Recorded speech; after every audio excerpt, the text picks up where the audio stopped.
Assalamualaikum warahmatullahi wabarakatuh. Perkenalkan, nama saya Rizky Ramadan, mahasiswa Ilmu Komunikasi UIN Suskaryau dengan NIM 12040310286. Pada video kali ini, saya akan mempraktekkan tentang presentasi bisnis, di mana tugas ini untuk memenuhi mata kuliah komunikasi bisnis. Di sini saya sebagai Head Product Design perusahaan RRQ Production yang bergerak dalam bidang desain UI dan UX bagi platform bisnis digital sebuah perusahaan startup. Adapun tujuan presentasi bisnis saya kali ini yaitu untuk mengenalkan inovasi UI dan UX untuk platform digital sebuah perusahaan startup. Tujuan utama dari sebuah perusahaan startup pada saat ini adalah meningkatkan penjualan mereka dan menaikkan skala bisnis yang mereka tekuni. UI dan UX memainkan peran penting dalam mencapai tujuan tersebut, di mana desain UI dan UX bisa meningkatkan pengalaman bagi pengguna aplikasi serta kepuasan pengguna aplikasi secara keseluruhannya. Hal ini jelas bisa meningkatkan jumlah pengguna baru, sebab nantinya pengguna lama mereka akan merekomendasikan aplikasi tersebut kepada teman-teman mereka, kerabat mereka, dan lain-lainnya.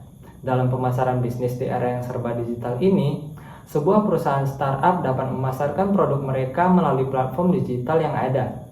UI dan UX berfungsi sebagai daya tarik bagi konsumen yang dapat mempengaruhi keputusan konsumen ketika ingin membeli suatu produk yang mereka tawarkan.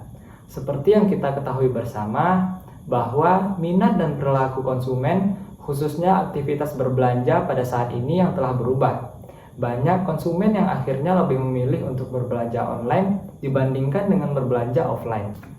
Hal itulah yang kemudian mentransformasikan UI dan UX sebagai bagian dari strategi pemasaran suatu produk, khususnya pemasaran suatu produk melalui platform digital seperti website ataupun mobile apps dari sebuah perusahaan.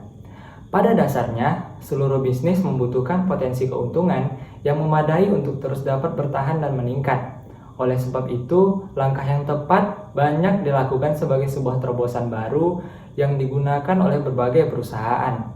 Dalam hal ini, UI dan UX menjadi sebuah arti penting dalam komponen yang tidak dapat diabaikan begitu saja, bahkan memegang peranan penting yang menjadi bagian dari sebuah aplikasi bisnis tersebut. Dalam tahap pengembangan aplikasi sebuah bisnis bagi perusahaan startup, desain UI dan UX adalah hal yang sangat tepat dan juga penting. UI dan UX akan menentukan sebuah produk dari perusahaan itu akan digunakan oleh konsumen atau tidak. Maka dari itu, penting untuk memiliki sebuah tampilan UI dan UX yang menarik demi kesuksesan bisnis yang kita jalani. Sayangnya, tidak semua orang yang mengetahui keberadaan UI dan UX ini, terutama bagi yang tidak menekuni hal di dalam bidang tersebut, yang tentunya nanti akan mengalami kesusahan saat harus melakukan optimalisasi pada dua hal tersebut. Sayangnya, tidak semua orang yang mengetahui tentang keberadaan UI dan UX ini, terutama bagi yang tidak menekuni hal di dalam bidang tersebut, yang tentunya nanti akan mengalami kesusahan saat harus melakukan optimalisasi pada dua hal tersebut. Sejalan dengan perkembangan teknologi, setiap orang juga ingin mendapatkan pengalaman yang terbaik dari teknologi yang mereka gunakan secara instan. Sama halnya ketika kita sedang menjelajah website atau aplikasi yang cepat dan efisien. Maka kita membutuhkan sebuah interface yang menarik dan instan agar mendapatkan sebuah pengalaman positif bagi kita sebagai pengguna dari aplikasi yang kita gunakan. Dengan penggunaan desain UI dan UX ini dapat membantu sebuah perusahaan startup dalam menarik hati konsumen dan membuat mereka menggunakan aplikasi secara terus-menerus. Berikut adalah 3 startup di Indonesia dengan tampilan UI dan UX terbaik, yaitu seperti Gojek, OVO, dan Tokopedia. Baiklah, sekian presentasi bisnis saya pada kali ini. Saya ucapkan terima kasih. Wassalamualaikum warahmatullahi wabarakatuh.